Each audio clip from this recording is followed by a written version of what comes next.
Hi ಎಲ್ಲರಿಗೂ ನಮಸ್ಕಾರ. ಶಾಂತಿ cooking and health ಟಿಪ್ಸ್ಗೆ ಸ್ವಾಗತ.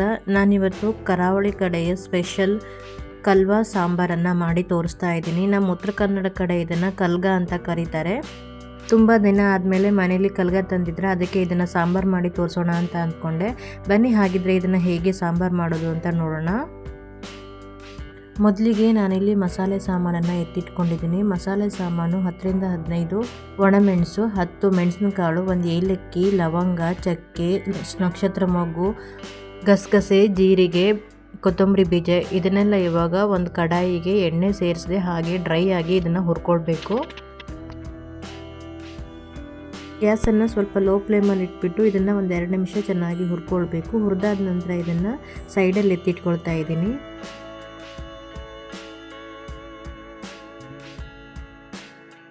ಈಗ ಅದೇ ಕಡಾಯಿಗೆ 2 ಸ್ಪೂನ್ ಎಣ್ಣೆ ಸೇರಿಸಿ ಒಂದು ದೊಡ್ಡದಾಗಿರುವ ಈರುಳ್ಳಿನ ಕಟ್ ಮಾಡಿ ಸೇರಿಸ್ಕೊಳ್ತಾ ಇದ್ದೀನಿ.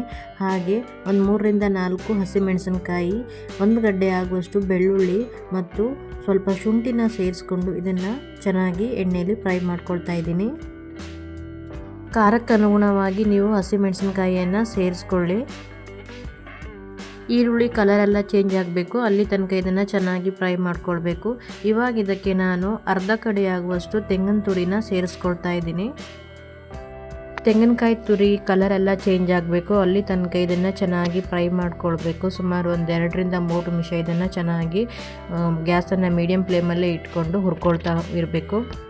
ಕಾಯಿ ತುರಿ ಸ್ಮೆಲ್ ಬರುತ್ತೆ, ಅಲ್ಲಿವರೆಗೂ ನಾವು ಇದನ್ನು ಚೆನ್ನಾಗಿ ಹುರ್ಕೊಳ್ಬೇಕು. ತೆಂಗಿನಕಾಯಿ ತುರಿ ಎಲ್ಲ ಚೆನ್ನಾಗಿ ಫ್ರೈ ಮಾಡ್ಕೊಂಡ ನಂತರ ಇದನ್ನ ಇವಾಗ ಒಂದು 5 ನಿಮಿಷ ತಣ್ಣಗಾಗಿ ಬಿಡಬೇಕು.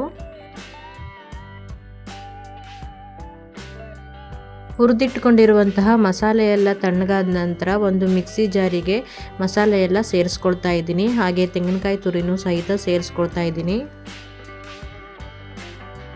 ಹಾಗೆ 1/4 ಸ್ಪೂನ್ ಆಗುವಷ್ಟು ಅರಿಶಿನ ಪೌಡರ್ ಮತ್ತು ಒಂದು ಸಣ್ಣ ಚೂರು ಹುಣಸೆ ಹಣ್ಣು, ರುಬ್ಬಕ್ಕೆ ಎಷ್ಟು ನೀರು ಬೇಕೋ ಅಷ್ಟು ನೀರನ್ನು ಸೇರಿಸ್ಕೊಂಡು ಕೊನೆಯಲ್ಲಿ ಒಂದು ಸ್ವಲ್ಪ ಕೊತ್ತಂಬರಿ ಸೊಪ್ಪನ್ನು ಸೇರಿಸ್ಕೊಂಡು ಇದನ್ನು ಮಸಾಲೆ ರುಬ್ಕೊಳ್ತಾ ಇದ್ದೀನಿ. ನೋಡಿ ಇವಾಗ ಮಸಾಲೆನ ನುಣ್ಣಗೆ ರುಬ್ಬಿಟ್ಕೊಂಡಿದ್ದೀನಿ. ಈ ಕಡೆ ಸಾಂಬಾರು ಮಾಡಲಿಕ್ಕೆ ಒಂದು ಪಾತ್ರೆನ ಒಲೆ ಮೇಲೆ ಇಟ್ಟಿದ್ದೀನಿ. ಅದಕ್ಕೆ 2 ಸ್ಪೂನ್ ಆಗುವಷ್ಟು ಎಣ್ಣೆನ ಸೇರಿಸ್ಕೊಂಡು ಒಂದು ಕಟ್ ಮಾಡಿದ ಈರುಳ್ಳಿನ ಸೇರಿಸಿ ಚೆನ್ನಾಗಿ ಇದನ್ನು ಫ್ರೈ ಮಾಡ್ಕೊಳ್ಬೇಕು. ಈರುಳ್ಳಿ ಫ್ರೈ ಆದ ನಂತರ ಇದಕ್ಕೆ ಇವಾಗ ಒಂದು ಕಟ್ ಮಾಡಿದ ಟೊಮೊಟೊನ ಸೇರಿಸ್ಕೊಳ್ತಾ ಇದ್ದೀನಿ. ಟೊಮೊಟೊನ ಸೇರಿಸ್ಕೊಂಡ ನಂತರ ಅದನ್ನು ಸಹ ಚೆನ್ನಾಗಿ ಫ್ರೈ ಮಾಡ್ಕೊಳ್ಬೇಕು. ಇವಾಗ ಇದಕ್ಕೆ ಮೊದಲೇ ಚೆನ್ನಾಗಿ ತೊಳೆದಿಟ್ಕೊಂಡಿರುವಂತಹ ಕಲ್ಗನ ಸೇರಿಸ್ಕೊಳ್ತೀನಿ. ನಾನು ಮಾರ್ಕೆಟಿಂದ ಕಲ್ಗ ತಂದಾವಾಗ ಕ್ಲೀನ್ ಮಾಡುವಾಗ ಸ್ವಲ್ಪ ಚಿಪ್ಪಿ ಅಂಶ ಎಲ್ಲ ಇರುತ್ತೆ, ಅದನ್ನು ಸ್ವಲ್ಪ ನೋಡಿಬಿಟ್ಟು ನೀಟಾಗಿ ಕ್ಲೀನ್ ಮಾಡ್ಕೊಳ್ಬೇಕು. ನಾನಿವಾಗ ಕ್ಲೀನ್ ಮಾಡಿ ಇಟ್ಕೊಂಡಿರುವಂತಹ ಕಲ್ಗನ ಇದಕ್ಕೆ ಸೇರಿಸ್ಕೊಳ್ತಾ ಇದ್ದೀನಿ. ಈರುಳ್ಳಿ ಮತ್ತು ಟೊಮಾಟೋನ ಫ್ರೈ ಮಾಡಲಿಕ್ಕೆ ಆಲ್ರೆಡಿ ನಾವು ಸ್ವಲ್ಪ ಎಣ್ಣೆನ ಸೇರಿಸ್ಕೊಂಡಿದ್ದೀನಿ. ಎಣ್ಣೆ ಮತ್ತೆ ಸಪ್ರೇಟಾಗಿ ಸೇರಿಸ್ಕೊಳ್ಳೋದೇನು ಬೇಡ. ಇವಾಗ ಆ ಎಣ್ಣೆ ಅಂಶದಲ್ಲಿ ಈ ಕಲ್ಗ ಚೆನ್ನಾಗಿ ಫ್ರೈ ಮಾಡ್ಕೊಳ್ಬೇಕು. ಫ್ರೈ ಮಾಡ್ಕೊಳ್ತಾ ನಿಧಾನವಾಗಿ ಇದು ಸ್ವಲ್ಪನೇ ನೀರು ಬಿಟ್ಕೊಳ್ತಾ ಹೋಗುತ್ತೆ.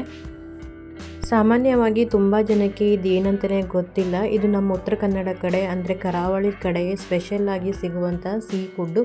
ಇದನ್ನು ನಾವು ಸಾಂಬಾರು, ಪಲ್ಯ, ಸುಕ್ಕ ಹಾಗೆ ಫ್ರೈ ಸಹಿತ ಅನೇಕ ರೀತಿಯ ಅಡುಗೆಯನ್ನು ಮಾಡ್ತೀವಿ. ತಿನ್ನಕ್ಕಂತೂ ತುಂಬಾ ಚೆನ್ನಾಗಿರುತ್ತೆ, ಹಾಗೆ ರುಚಿಯಾಗಿರುತ್ತೆ. ಇವಾಗ ಇದಕ್ಕೆ ರುಬ್ಬಿಟ್ಕೊಂಡಿರುವಂತಹ ಮಸಾಲೆಯನ್ನು ಸೇರಿಸ್ಕೊಳ್ಬೇಕು. ಹಾಗೆ ಮಿಕ್ಸಿ ಜಾರನ್ನು ಸಹಿತ ತೊಳೆದ್ಬಿಟ್ಟು ಸ್ವಲ್ಪ ನೀರನ್ನು ಸೇರಿಸ್ಕೊಳ್ತಾ ಇದ್ದೀನಿ. ರುಚಿಗೆ ಬೇಕಾದಷ್ಟು ಉಪ್ಪನ್ನು ಸೇರಿಸ್ಕೊಂಡು ಮಸಾಲೆ ಕನ್ಸಿಸ್ಟೆನ್ಸಿ ಎಷ್ಟು ಬೇಕೋ ಅಷ್ಟು ನೀರನ್ನು ಸೇರಿಸ್ಕೊಳ್ಳಿ. ಇದನ್ನು ಒಂದು ಸಲ ಚೆನ್ನಾಗಿ ಮಿಕ್ಸ್ ಮಾಡ್ಕೊಳ್ಬೇಕು. ಚೆನ್ನಾಗಿ ಮಸಾಲೆ ಎಲ್ಲ ಮಿಕ್ಸ್ ಮಾಡ್ಕೊಂಡ ನಂತರ ಇದನ್ನ ಇವಾಗ ಒಂದು 5 ನಿಮಿಷ ಕುದಿಸ್ಕೊಳ್ತಾ ಇದ್ದೀನಿ. ನೋಡಿ ಇವಾಗ ಸಾಂಬಾರು ಚೆನ್ನಾಗಿ ಕುದೀತಾ ಇದೆ. ಇದಕ್ಕೆ ಇವಾಗ ಕೊನೆಯಲ್ಲಿ ಸ್ವಲ್ಪ ಕೊತ್ತಂಬರಿ ಸೊಪ್ಪನ್ನು ಹಾಕಿ ಒಮ್ಮೆ ಚೆನ್ನಾಗಿ ಮಿಕ್ಸ್ ಮಾಡ್ಕೊಳ್ಬೇಕು. ನೋಡಿದ್ರಲ್ವಾ ನಮ್ಮ ಕರಾವಳಿ ಕಡೆಯಲ್ಲಿ ವಿಶೇಷವಾಗಿ ಸಿಗುವಂತಹ ಕಲ್ಗ ಸಾಂಬಾರನ್ನು ಹೇಗೆ ಮಾಡೋದು ಅಂತ ಹೇಳಿ.